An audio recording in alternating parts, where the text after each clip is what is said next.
அஸ்ஸலாமு அலைக்கும். சென்னா மசாலா எப்படி செய்கிறதுன்னு பார்க்கலாமா? பூரி சப்பாத்திக்கலாம் 4 மணி நேரம் கொண்டக்கலையை ஊற வச்சுட்டேன். தேவையான அளவு தண்ணி ஊற்றி உப்பு போட்டு 3 விசில் குக்கரில் வச்சுட்டேன். நல்லா வேக வச்சு எடுத்ததுக்கப்புறம் மசாலாவுக்கு மசாலா வந்து 1 டீஸ்பூன் சீரகம், 1 டீஸ்பூன் மிளகு, 1 டீஸ்பூன் மிளகாய்த்தூள், 1 டீஸ்பூன் கரம் மசாலா, 1 டீஸ்பூன் மஞ்சத்தூள், 1 பாக்கெட் தயிர், வேக வச்ச கொண்டக்கடலை கொஞ்சம் எல்லாம் போட்டு பேஸ்ட்டாக அரைச்சி அதை தனியாக வச்சுக்கிறணும். 1 டீஸ்பூன் இஞ்சி பூண்டு பேஸ்ட்டு.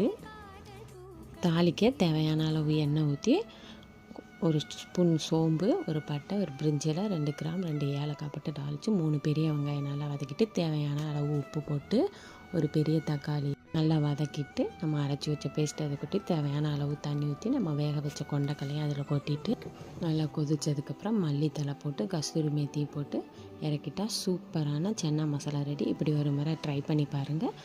லைக் பண்ணுங்கள், ஃபாலோ பண்ணுங்கள்.